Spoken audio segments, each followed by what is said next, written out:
Caríssimos irmãos e irmãs, eu convidaria a que nós, tanto hoje como amanhã, olhássemos para a liturgia, ouvíssemos a palavra de Deus, tendo em vista a quaresma que se aproxima. Então, como uma liturgia que de alguma maneira quer nos preparar para a chegada deste tempo de conversão e de graça. Pois bem, tendo em vista, tendo em mente, tendo acima de nós esta luz, lancemos o olhar sobre a liturgia da palavra de hoje. Ela nos mostra essa relação que deve existir entre a vontade que Deus tem de me salvar, Deus que quer salvar o homem, e do homem que precisa corresponder com esta vontade salvífica de Deus. Por um lado, a vontade misericordiosa, soberana, poderosa de Deus de nos salvar, de realizar aquilo que para nós é impossível. Como é difícil entrar no reino dos céus. A gente às vezes se apega apenas à primeira afirmação, quando Jesus diz, versículo 23, Marcos, capítulo 10, versículo 23, como é difícil para os ricos entrar no reino de Deus. Os apóstolos ficam espantados, os discípulos ficam espantados. Por que eles ficam espantados? Porque eles sabiam, eles compreenderam que Jesus não se referia apenas àqueles que tinham posses, mas àqueles que se apossavam de uma maneira exagerada ao que tinham, aqueles que se apegavam a este mundo de uma maneira desregrada. É tanto que Jesus, quando repete pela segunda vez, ele repete simplesmente, versículo 24, meus filhos, como é difícil entrar no reino de Deus. Então está claro que isto se aplica a todos nós. Pois bem, mas para que nós não caiamos no desespero, isto que para nós é difícil, é muito difícil, é para nós impossível, para Deus é possível. Tudo é possível para Deus.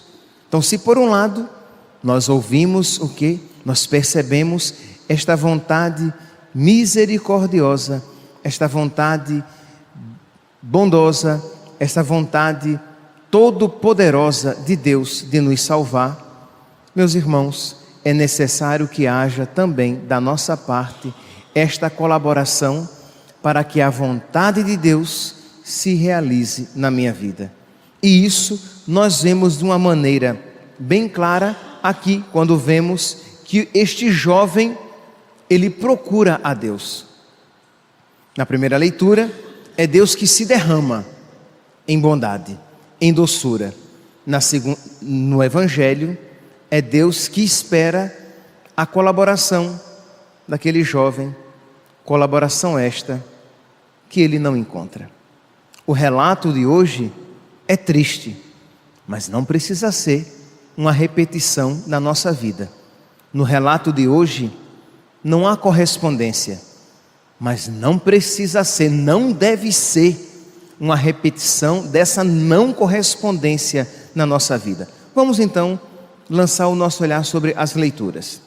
Na primeira leitura, retirada do livro do Eclesiástico, no capítulo 17, nós ouvimos aqui Deus dizendo, voltemos então o nosso olhar para o início da quaresma, em que toda a igreja se veste de saco e se cobre de cinzas, em que toda a igreja faz obra de penitência e que se aplica mais à oração para crescer na caridade, em que toda a igreja bate no peito e reconhece os seus pecados e as suas misérias. Não apenas os grandes pecadores, os pecadores horrorosos, mas aqueles que às vezes não se acham pecadores, mas que têm um coração muito mais difícil de conversão do que aqueles grandes pecadores lá de fora.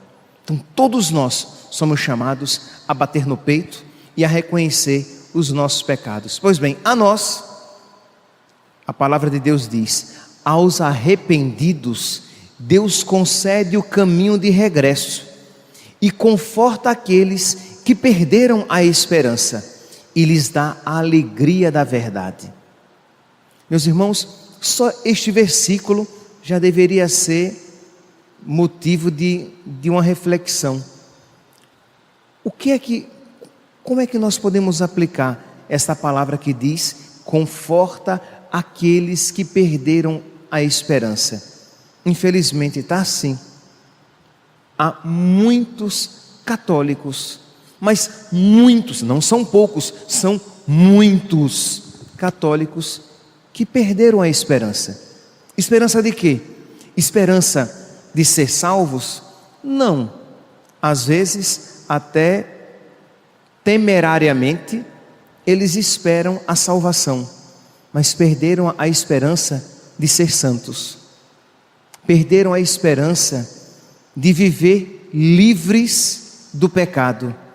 Perderam a esperança de viver o primeiro mandamento: amar a Deus acima de todas as coisas. Pois bem, a estes que perderam a esperança, mas que se arrependem dos seus pecados, a palavra de Deus diz que Deus lhes conforta o coração. Deus lhes restaura a esperança. O tempo da Quaresma não é apenas, é também, mas não é apenas um tempo de rompimento do pecado. Sim, mas é um tempo de crescimento no amor.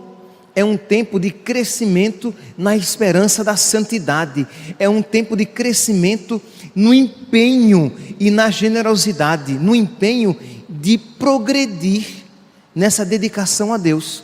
Porque às vezes ficamos tão presos ao aspecto negativo, isto é, daquilo que vamos tirar, e nos esquecemos que o principal é aquilo em que iremos progredir, aquilo que iremos oferecer. Pois bem, continua então esta leitura, que poderia ser uma leitura de Léxio Divina, hoje e amanhã, para que você entrasse no tempo da Quaresma com um coração bem iluminado por esta verdade. Isto é, a boa vontade de Deus de nos conceder todas as graças de que precisamos para que cresçamos no seu amor.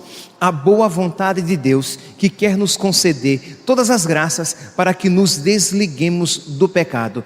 A boa vontade da parte de Deus que quer nos conceder todas as graças para que o amemos acima de todas as coisas. A boa vontade da parte de Deus que quer nos conceder todas as graças para que amemos e perdoemos os irmãos difíceis e que nos fizeram algo doloroso ou mal a nós. A boa graça de Deus é o tempo favorável, é o tempo da graça de Deus. Volta ao Senhor e deixa os teus pecados, suplica em sua presença e diminui as tuas ofensas. Volta ao Altíssimo, desvia-te da injustiça. Injustiça na Sagrada Escritura, o que é justiça na Sagrada Escritura? É dar a Deus aquilo que lhe é devido. Ora, injustiça é quando nós não damos a Deus, roubamos de Deus, tomamos de Deus aquilo que lhe pertence. Então não é só pecado. Quando você deixa de se doar a Deus, você comete uma injustiça. Quando você rouba, por exemplo, um tempo da sua oração, você comete uma injustiça. Por quê? Porque você tirou de Deus aquilo que a Ele pertence. Então, volta ao Altíssimo, desvia-te da injustiça, detesta firmemente a iniquidade, conhece a justiça e os juízos de Deus e permanece constante no estado em que Ele te colocou e na oração ao Deus Altíssimo. É uma meta quaresmal. Você quase que diz, mas essa leitura não é da Quaresma? Liturgicamente não, mas espiritualmente adequadíssima. Anda na companhia do povo santo, Então, procurar a companhia daqueles que me levam para Deus, daqueles que buscam a Deus. Anda na companhia do povo santo, com aqueles que vivem e proclamam a glória de Deus. Não te demores no erro. Louva a Deus antes da morte. Louva a Deus enquanto vives. Quão grande é a misericórdia do Senhor e o seu perdão para com todos aqueles que a Ele se convertem. Então a primeira leitura é um louvor à misericórdia de Deus, mas ao mesmo tempo é uma indicação de como deve ser o nosso caminho e deve ser a nossa vida. Pois bem, meus santos, uma vez tendo esta palavra diante dos nossos olhos, o Evangelho não deve nos amedrontar, não deve encher de terror, isto é, como é difícil entrar no reino dos céus, como é exigente a vida de santidade, que nós precisamos nos esforçar para passar pela porta estreita. Se nós ouvíssemos apenas isso, o nosso coração iria ficar aterrorizado. Mas quando nós ouvimos a bondade de Deus, a sua misericórdia, a sua boa vontade em nos perdoar e em nos conceder todas as graças, o nosso coração se alegra novamente.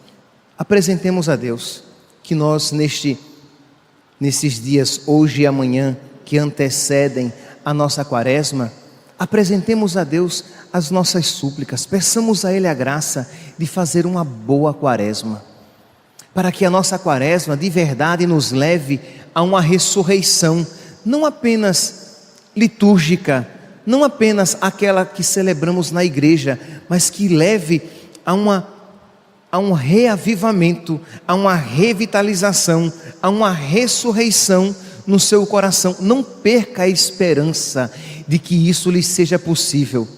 Não ache que a maneira de ser católico é esta que você tem tido. Não pense que a maneira de se relacionar com Deus é essa que você tem experimentado com o Senhor. Não perca a esperança de que é possível amar a Deus com toda a generosidade e ter uma amizade profunda, mais real do que toda e qualquer amizade que você possa ter com alguém neste mundo. Se é bom ter uma amizade com alguém neste mundo, se de alguma maneira preenche o nosso coração a amizade com alguém neste mundo, infinitamente maior a amizade com Deus. E foi esta amizade que fez com que os santos progredissem cada vez mais no amor a Deus e aos irmãos.